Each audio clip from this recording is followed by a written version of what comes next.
Namaste. Today I'm going to read Volume 2, Book 2, Rudra Samhita, Part 5. Yuddha Kanda, Chapter 1, Description of Tripuras and the Shiva Puran. Vakratrumakaya Srikuti Samaprabhani Veganam Kurumideva Sarvakaya Sashram Mekadantaya Vakratundaya Yari Visam.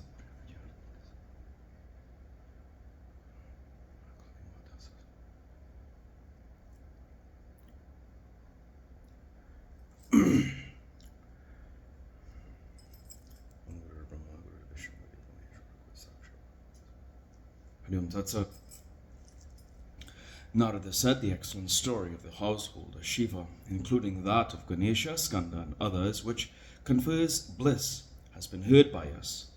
Now please narrate lovingly the story of how Shiva killed wicked persons playfully. How did the Lord burn off 3 cities of the Asuras with a single arrow simultaneously?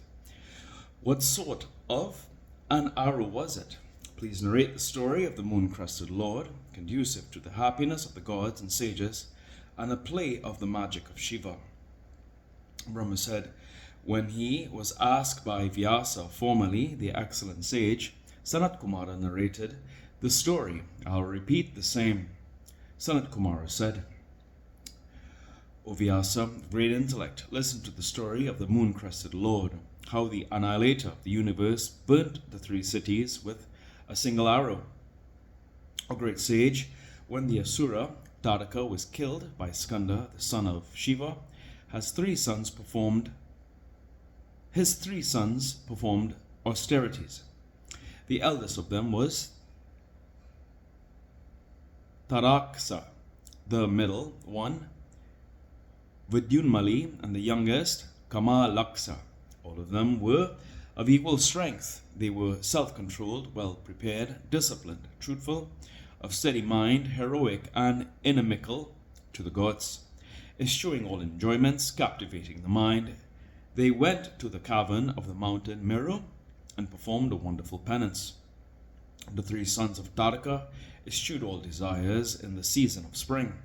They disdained music, the sound of instruments, as well as jubilation, and performed penances.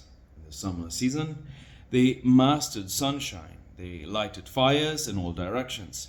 Standing in their midst, they performed sacrifice with great devotion for the attainment of success. They lay unconscious in the blazing sunshine. During the rainy season, they fearlessly bore all the showers on their heads. In the autumn, they control their hunger and thirst. All good foodstuffs, steady, wholesome, and viscid fruits, roots, and beverages they distributed among the hungry. They themselves remained like stones.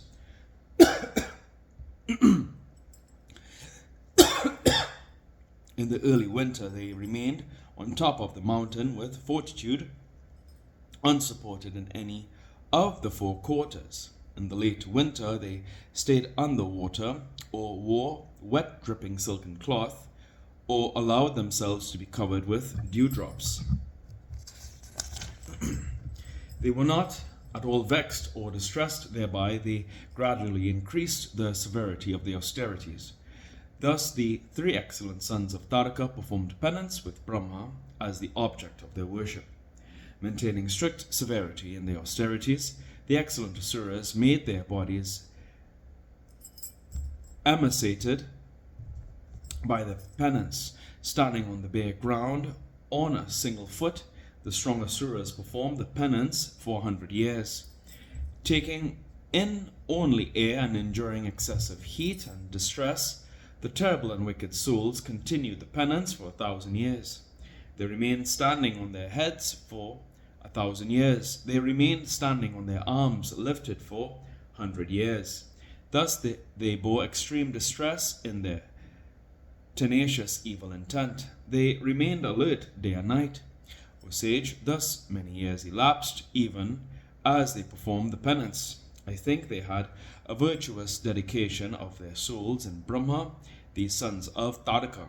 Satisfied by their penance, Brahma, the supreme lord of the gods, and Asuras of great glory, appeared in front of them in order to grant them boons. He was accompanied by sages, gods, and asuras. The grandfather of all living beings spoke to them, thus appeasing them. Brahma said, O great asuras, I am now pleased with your penance. I shall grant you everything. Speak out the boons you wish to have, O enemies of the gods. Tell me why you have been performing this penance. I am the bestower of the fruits of all sorts of penance. I am the creator of everything forever.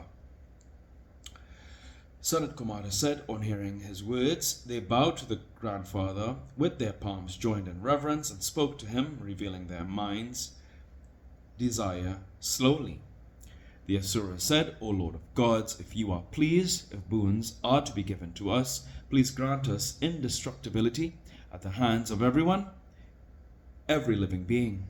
O Lord of the universe, make us steady, protect us from enemies, let not old age, sickness, and death befall us at any time. We wish to become free from old age and death. In the three worlds we shall subject all others to death. Of what avail are riches, vast earth, excellent cities, other sorts of vast enjoyments, or big positions and power? If one is to be swallowed by death in 5 days, O Brahma, everything else belonging to him is futile. This is our decisive thought. Sanat Kumara said, on hearing the words of those ascetic asuras, Brahma replied to them after remembering Shiva, his lord. Brahma said, O asuras, there cannot be invariable indestructibility. Please desist from asking for it. Seek some other boon, whatsoever you wish. O asuras, a creature is born, dies, and will be born surely. But no one will be free from old age or death in this world, except Shiva, the destroyer of death, and Vishnu. All else are mortals. These two are the supervisors of virtue and evil, and have manifest and unmanifest forms. If penance is performed for the harassment of the world, it shall be understood as gone. It is only as well performed penance that can be fruitful. Ponder over this keenly, O faultless one, desist from seeking immortality. Immortality is impossible for the gods and the asuras. It is inaccessible, it cannot be warded off. Hence, choose a boon whereby you shall do something equal to your own strength. Sanat Kumara said, on hearing the words of Brahma, they thought for a while and then replied to the grandfather of all the worlds. The Asura said, O Lord, we have no mansion where we can stay happily, although we are valorous and invincible to our enemies. Build and give us 3 wonderful cities, richly endowed with wealth and unassailable even to the gods. O Preceptor of the universe, Lord of the worlds, by your grace we shall move about on the earth, occupying these cities. Tarakasa then said, let Vishvakarma make a city which cannot be broken even by the gods. Let that golden city be mine. Kamalaksa requested for a great silver city. The delighted Vidunmali requested for a steel-set magnetic city.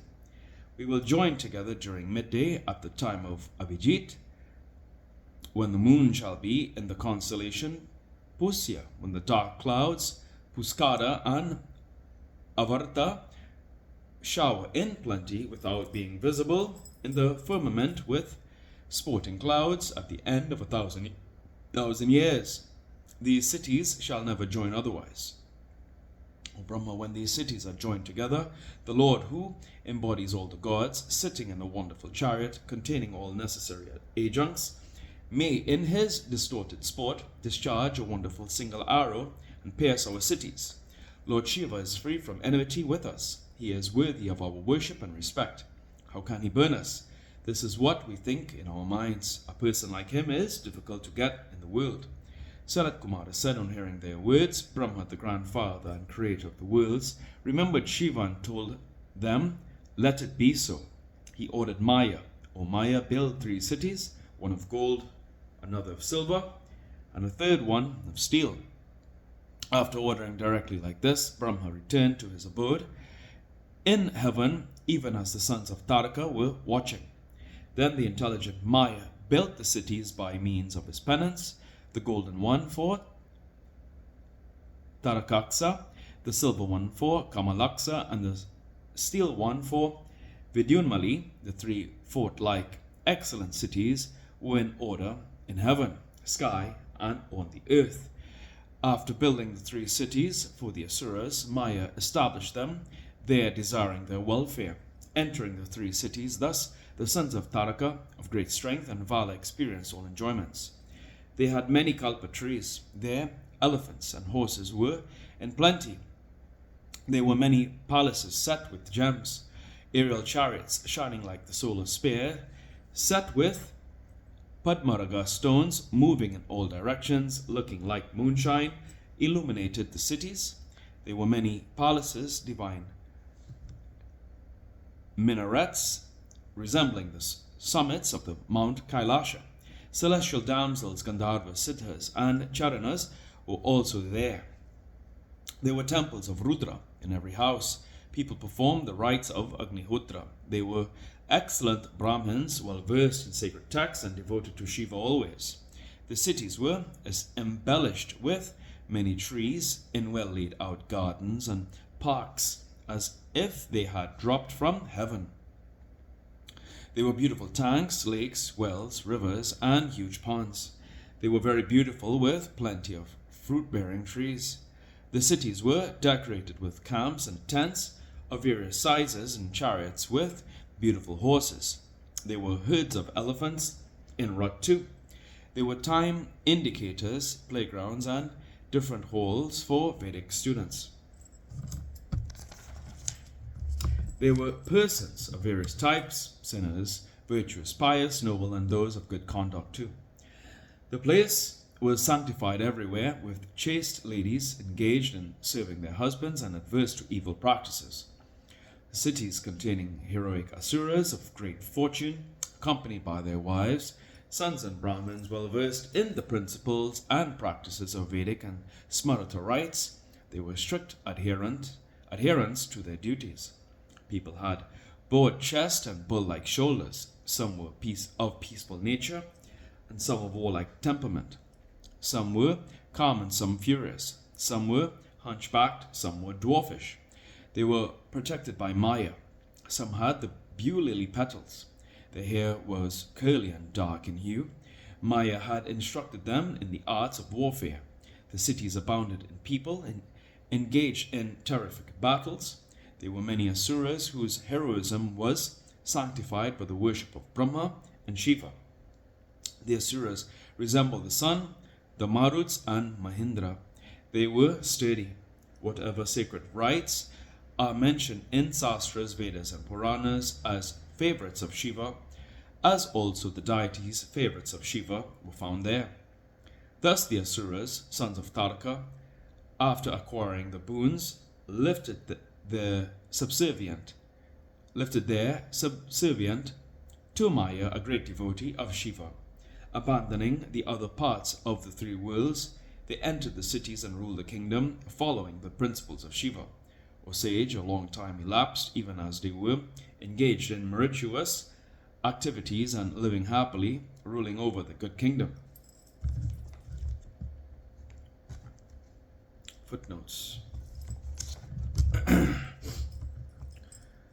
173. According to the present version, three asuras, Taraka, Vidyunmali, and Kamalaksa, performed penances and obtained a boon from Brahma to build three castles, the one of copper on earth, another of silver in the sky, and the third of gold.